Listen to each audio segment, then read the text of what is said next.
Hello, welcome to Soulprint Insights. Just a couple of quick housekeeping kind of things. For those of you who maybe missed the video or um, are not subscribed to my other channel, Intuitive Tarot, um, Paul, who does the pendulum and crystal videos with me, is undergoing a medical procedure. He's in the process of, getting it all sorted out and worked out. So if you can spare him a thought, some energy, a prayer, that would be terrific. He has a really lovely wife and family, so if you can extend that out, because it's always difficult when somebody within your family is really, you know, facing a health challenge, and certainly in these times of COVID, that just becomes even more stressful because of COVID. So if you can do that, please. And again, thank you very much for all of the support and kindness shown at the passing of Crystal. We, as a family, are very appreciative and heartwarmed from all of the love and support coming to us. So thank you for that. A quick just note, if you haven't checked lately, make sure you're subscribed, make sure the notification bell is on, because things with YouTube lately have been really weird. And so people are getting their accounts closed and canceled and unsubscribed and all kinds of stuff. So just be mindful and aware of that. All right. So as promised, today I want to do a Masudius channeling because I want to find out a little bit more about pets and the way they reincarnate, and sort of maybe why some pets come around and around and around to the same people and why some don't, or why some may spend a lifetime with somebody but then they're not going to connect with that soul until another lifetime. I was also, and in that, I'm also going to incorporate, there have been questions asked about whether or not a human form can be human one year, one lifetime, and then be a dog the next, and then, whatever. So I want to take a look at that. So here we go.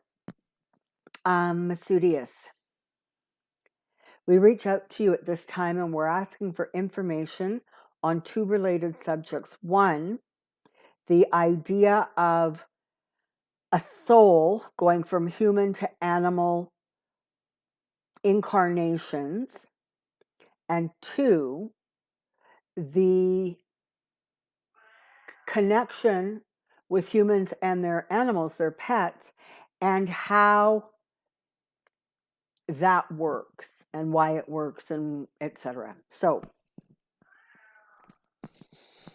here we go.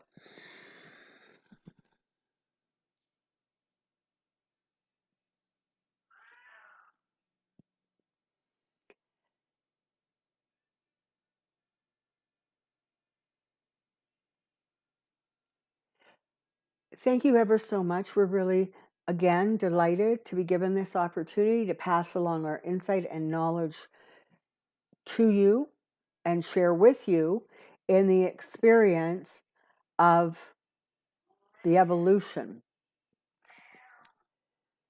Oh, we hear Jerry complaining somewhere. We're not sure where he is. I guess he just feels the need to share in the video too.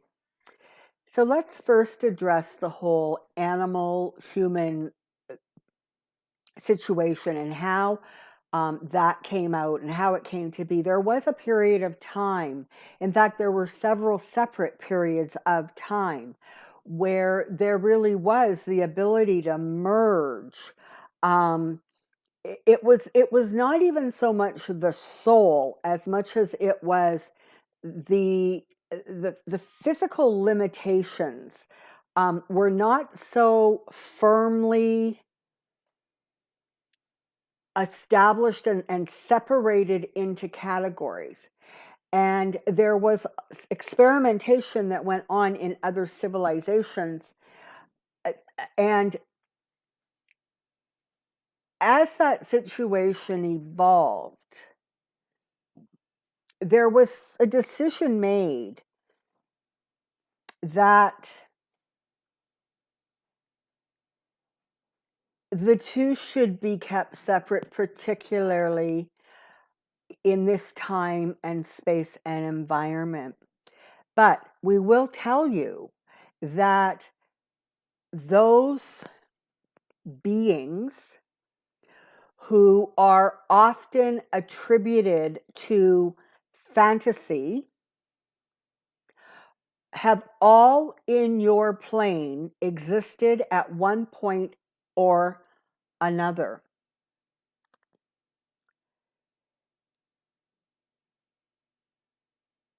But understand, those creations, a half man, half beast, were more honestly about DNA. It was about the lines being far more fuzzy.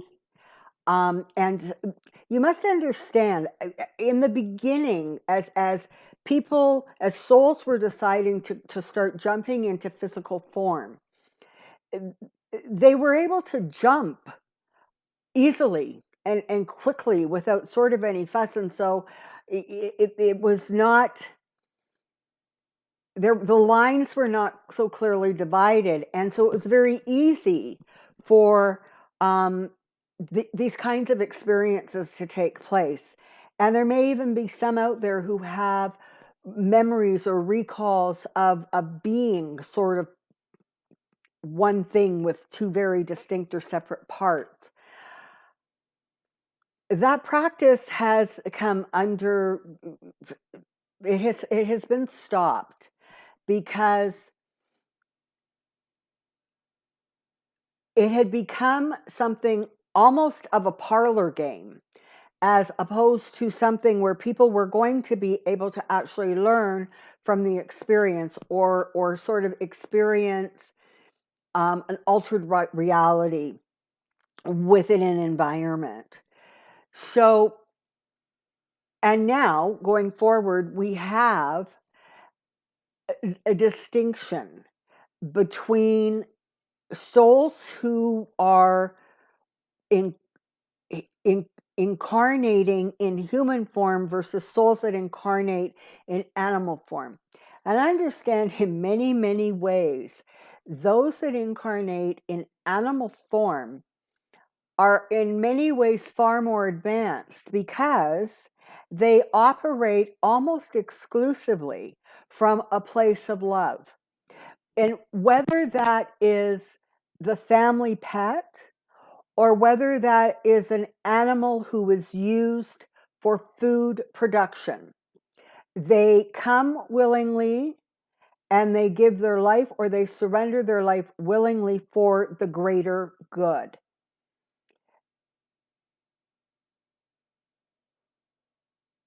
So in some ways, those souls actually resonate at a higher vibration than do human souls.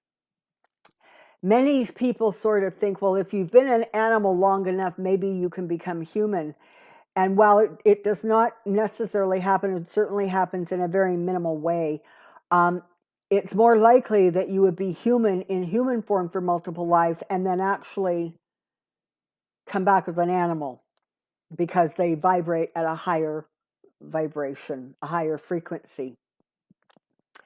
And there are animals that come to the earth specifically to bring attention to certain situations. There are animals that come to earth for a specific reason. Perhaps they want to be with a very specific person, or perhaps there may be an event that is going to take place, and that animal has an awareness of that and chooses to align itself with a family for their protection. An example I'm thinking of is, as a house that catches on fire, and the dog barks and barks and saves everybody. So there's all kinds of examples. Now, for the most part, what you experience on Earth is a combination of a couple of things. Very definitely, when animals have a very, very close connection to someone, particularly if that connection is formed in the innocence of childhood.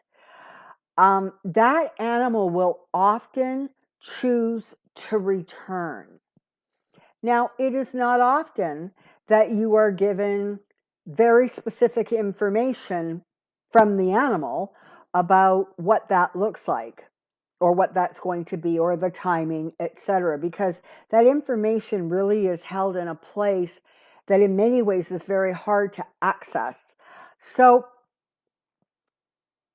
but what you will see, what you will find is when a new animal comes to you, there is that is has previously been in your life as a companion.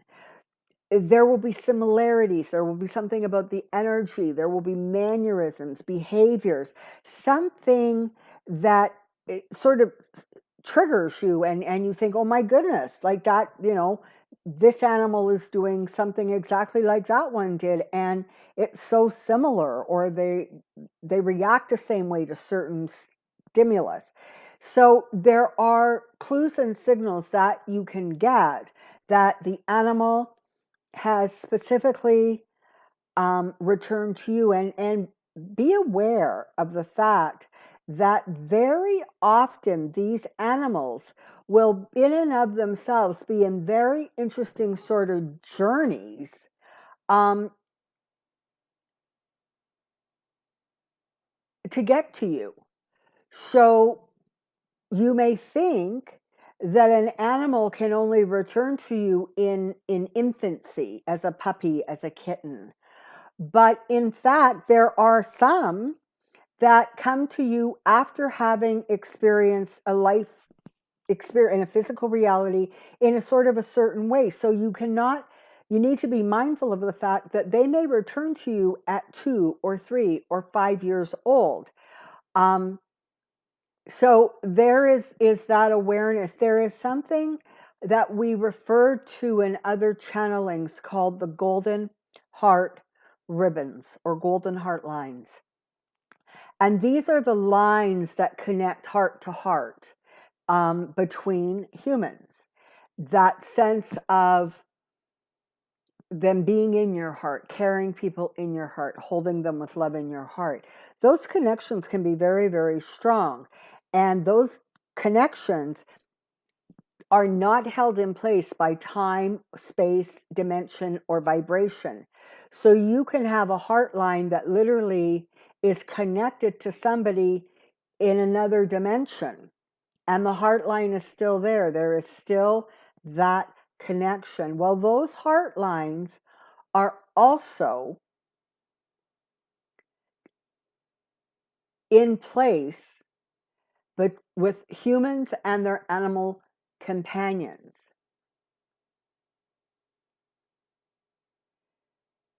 So yes, very often animals will reincarnate or will come back to you. Sometimes it can happen very, very quickly. Sometimes it can happen over a period of time. Now, for those of you who may say, but I had such a close and tight connection with this dog, and it hasn't come back to me.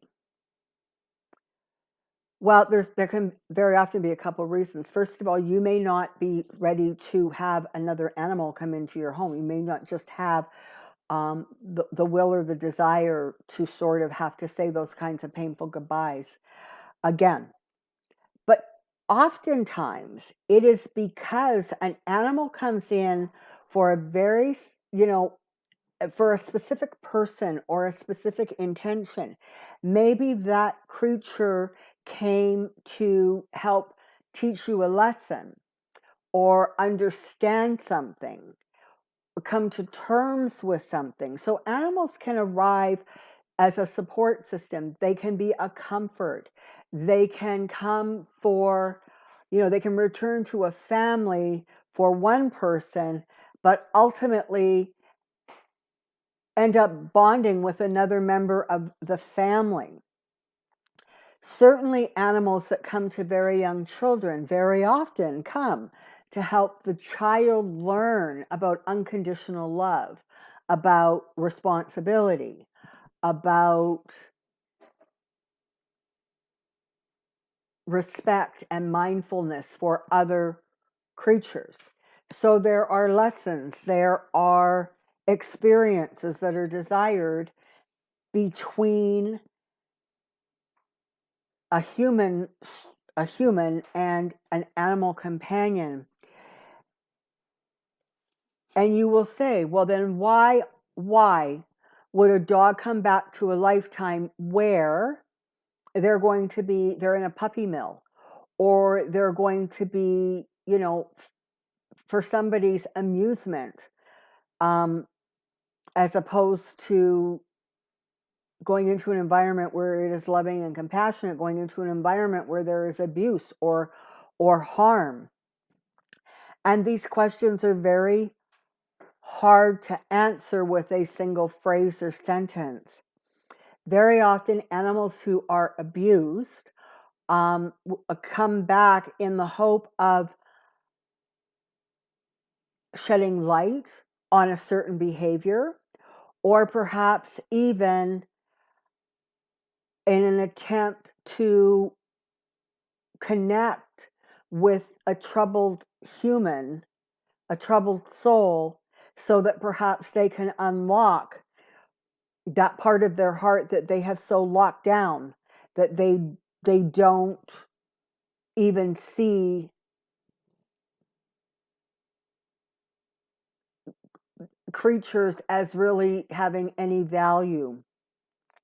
So there are multiple reasons, and you must understand that many souls that are in animal form, that are in human form, that are on other dimensions, many souls come into a situation or a family grouping because there is some kind of gift or light work that they are wanting to have the opportunity to do. Does it mean they're always successful? It does not. But it does mean that they wanted to try,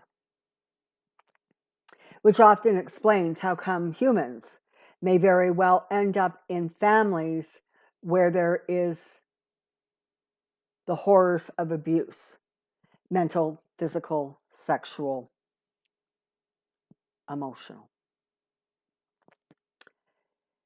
They often are that beam of sunlight that is trying to connect with people who have lost some of their divinity, some of their light.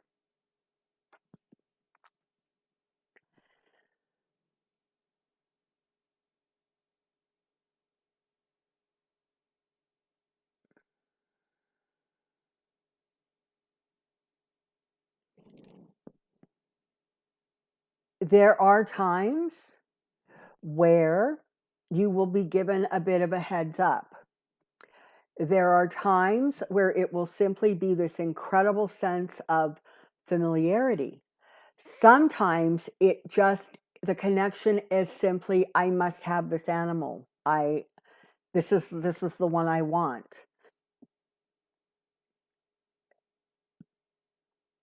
And so our best advice and suggestion is, when trying to connect with any creature, lead with your heart. Listen to your emotions. Because as most of you know and understand, that is always a really terrific place to start from.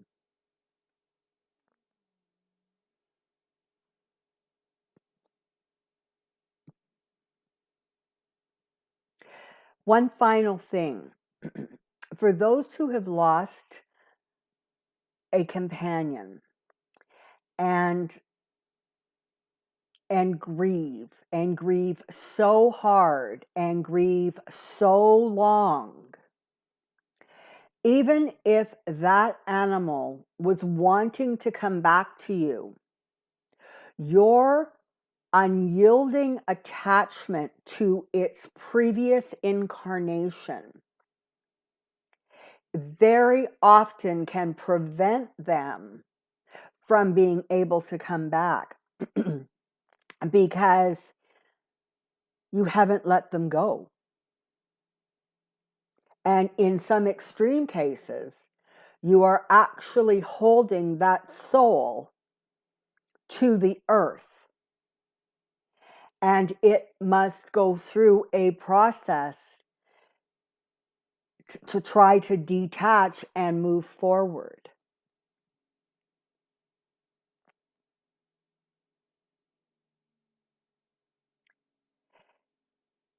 Animal companions come to you with love and light. In many ways, they are gifts from the divine because they are born with love.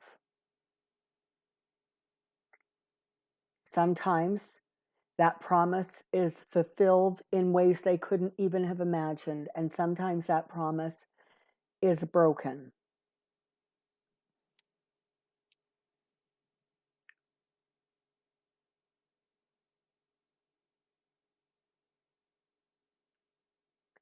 And for those of you who perhaps wonder why a cat or a dog or other animals that are within your home that you hold close to your heart have, for the most part, very short lifespans, it is because they are then able to move more freely from experience to experience.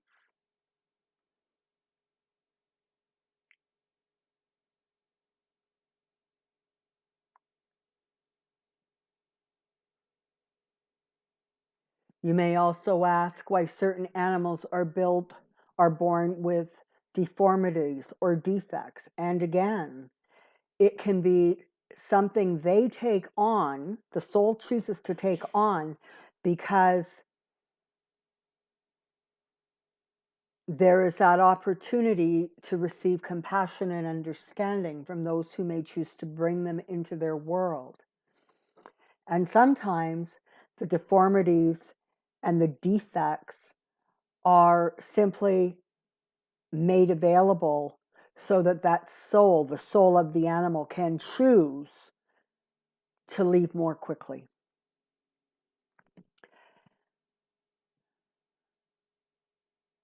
As a first conversation about this very complicated topic, we hope that this information has been insightful, perhaps comforting to some, perhaps enlightening. We are all souls created by the divine. We all carry that spark of divinity, whether it is a tree, a cat, a human, a bird. If there is life, there is divinity. And we always, always encourage you to search for that divinity within you and to always look for it from others. For those of you who know the pain of losing an animal that you have loved and cherished, that has been by your side, those goodbyes are very painful, and that is understood.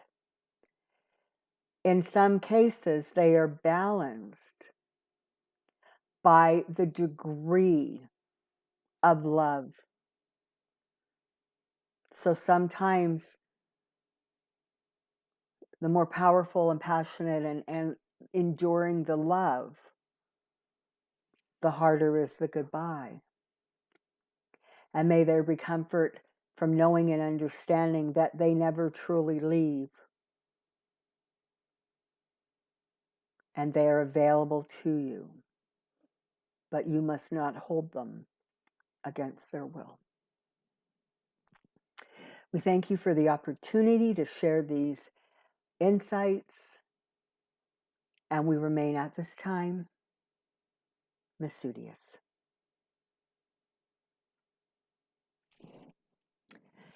Thank you. That felt a little disjointed to me as I was channeling it, so I'm hoping that the message sort of is fluid and makes sense. It's a very special thing when you are able to see sort of the lifetimes of an animal over the course of your lifetime, one that chooses to return. But you know, there's a lot to be said for bringing in an animal that you've had no previous experience with, or very peripheral experience with, because maybe in more ways than you realize, that animal is choosing you. Until next time, stand in your energy, stand in your light, stand in your power. Bye for now.